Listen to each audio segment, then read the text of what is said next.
Hello students, we are reading chapter 4. The wheat is cheaper. So let's start from page number 16. Here, as I am going along this road one day, I saw a merchant with a long train of camels. There were 101 camels, and each of them was loaded with large quantities of grain.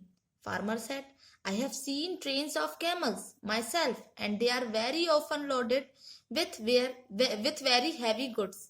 Merchant added, all the camels were tied together with ropes, nose to tail. It was a long train, about half a mile. Good, it must have been a fine sight. And then? Asked the farmer. Merchant continued, and then a kite flew down onto the first camel and carried him off. But as all the camels were tied together, all the other camels were carried up with it. What do you say to that? Farmer said. It must have been a very strong kite. Do you doubt it? Asked the merchant. No, why should I? Said the farmer promptly. Now the merchant was disappointed, but he decided to make another attempt to get the 100 rupees. He continued. A princess was sitting in her garden and a maid was combing her hair.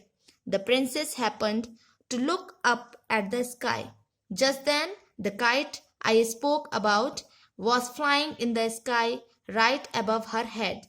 The first camel gave the kite, such a kick that it let go him, and the train of camels fell right into the princess's left eye.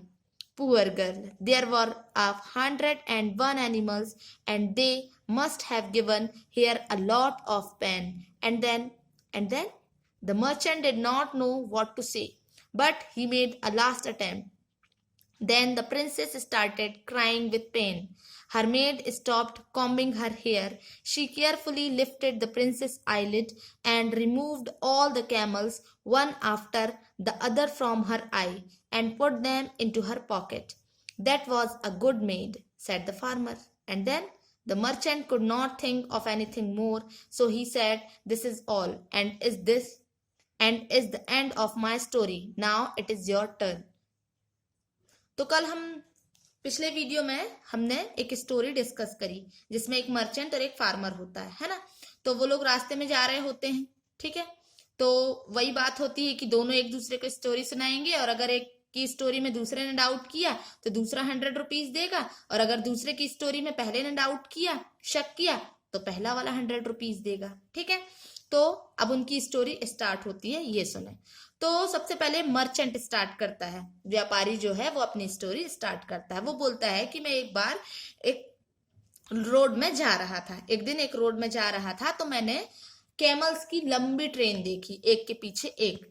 वहां लगभग 101 मतलब 101 camels रहे होंगे, और उन सब के ऊपर बहुत सारा ग्रेन, अनाज लदा हुआ था। तो फार्मर कहता है कि हाँ, मैंने भी ऐसी कैमल की ट्रेन देखी है। ऊंट, कैमल्स मीन्स होता है ऊंट, कैमल्स की ट्रेन मैंने देखी है, और उनमें बहुत भारी भारी सामान भी रखा होता है। तो मर्चेंट ने फिर आगे बोला कि सारे कैमल जो थे एक दूसरे से रस्सियों से बंधे हुए थे, ठीक है। नोज से लेकर टेल तक, मतलब नाक से लेकर और पूंछ तक एक दूसरों से ये लोग रस्सियों से बंधे हुए थे। ये बहुत लंबी ट्रेन थी। अब 101 कैमल्स थे तो ट्रेन तो लंबी होगी ही ना, लगभग हाफ मील की, आधा मील की ट्रेन थी इनकी। तो फार्मर कहता है कि ये तो देखने में बड़ा अच्छा होगा, अच्छा नजारा रहा होगा। तो फिर मर्चेंट आगे कंटिन्यू करता है, बोलता है कि उतने में ही एक काइट ऊपर से आकर नीचे गिरती है फर्स्ट कैमल के सामने, ठीक है। पहले कैमल के सामने एक काइट आकर गिर जाती है, सामने नहीं ऊपर आकर गिर जाती है, फर्स्ट कैमल के ऊपर आकर गिर जाती है। लेकिन सारे कैमल्स तो एक दूसरे से बंधे हुए थे, ठीक है। तो वो कैमल, वो जो काइट थी वो पहले कैमल के आकर ऊपर गिर जाती है। तो फार्मर कहता है, अरे ये तो बहुत भारी भरकम वो रही होगी, काइट रही होगी, है ना। तो मर्चेंट कहता है, क्या तुम्हें कोई शक है? तो फार्मर कहता है, नहीं नहीं, मुझे क्यों कोई शक होगा, ठीक है। तो अब मर्चेंट बेचारा परेशान हो जाता है कि इसको शक नहीं हुआ, है ना। तो अब वो दूसरी तरकीब लगाता है कि इसको ताकि शक हो और मैं पैसे इससे ले सकूं। तो फिर वो कंटिन्यू करता है अपनी स्टोरी। कहता है कि एक प्रिंसेस एक गार्डन में, प्रिंसेस जो थी अपने गार्डन में बैठी हुई थी, और जो एक मेड थी, मेड मतलब होता है नौकरानी, आया, ठीक है, वो उसके हेयर में कॉम्ब कर रही थी, कंघी कर रही थी। तो प्रिंसेस ने जैसे ही स्काई की तरफ देखा, ठीक है, तो वो स्काई, वो सॉरी, जैसे ही प्रिंसेस ने स्काई की तरफ देखा, तो वो जो काइट थी जिसके बारे में मैंने तुम्हें बताया था, तो वो जो काइट थी वो प्रिंसेस के जस्ट सर के ऊपर उड़ रही थी। तो जो पहला कैमल था, है ना, पहला कैमल उस काइट को हटाने के लिए किक मारता है पैर से, ठीक है। तो किक मारता है तो जो कैमल्स की ट्रेन थी वो प्रिंसेस की आई में आकर गिर जाती है, प्रिंसेस की आंखों में आकर गिर जाती है। तो फार्मर कहता है प्रिंसेस की आंख में मींस आई में, और कौन सी आई में, लेफ्ट साइड की आई में आकर गिर जाती है, गिर जाता है क्या, कैमल्स का जो ट्रेन थी, कैमल्स की जो ट्रेन थी वो प्रिंसेस की लेफ्ट आई में आकर गिर जाती है। पुअर गर्ल, सोचो, इतने जो 101 एनिमल्स की जो लंबी ट्रेन थी वो उसकी लेफ्ट आई में आकर गिर जाती है, तो उसको कितना दर्द हुआ होगा।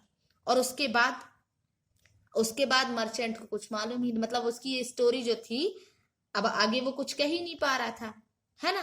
पर इसमें भी, इधर तक भी फार्मर को कोई डाउट नहीं हुआ कि कैमल्स की ट्रेन प्रिंसेस की लेफ्ट आई में गिर गई, तो भी फार्मर को कोई डाउट नहीं। तो फिर जो मर्चेंट था वो एक लास्ट अटेम्प्ट करता है, लास्ट अटेम्प्ट मतलब फिर से एक बार कोशिश करता है, लास्ट टाइम।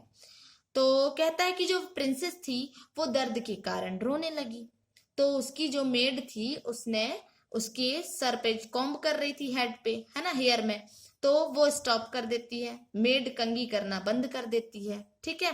और वो केयरफुली प्रिंसेस की जो लेफ्ट आई थी, है ना, उसकी पलकों को उठाकर जो अंदर कैमल्स की ट्रेन गिरी हुई थी उनको, सारी ट्रेन मतलब सारे कैमल्स को निकाल देती है उसकी आईज से, और उसको उसके पॉकेट पर रख देती है। तो फार्मर कहता है वाह कितनी अच्छी मेड थी ये तो। अब मर्चेंट को कुछ समझ में ही नहीं आ रहा था कि अब आगे वो क्या कहे, है ना। तो कहता है बस मेरी स्टोरी खत्म हो गई, अब तुम अपनी स्टोरी सुनाओ, ठीक है। तो यहाँ पर मर्चेंट की स्टोरी खत्म हो गई, फार्मर को कोई डाउट नहीं हुआ। अब नेक्स्ट लेसन में अब फार्मर अपनी स्टोरी सुनाएगा, ठीक है। And write the glossary in your fair copy.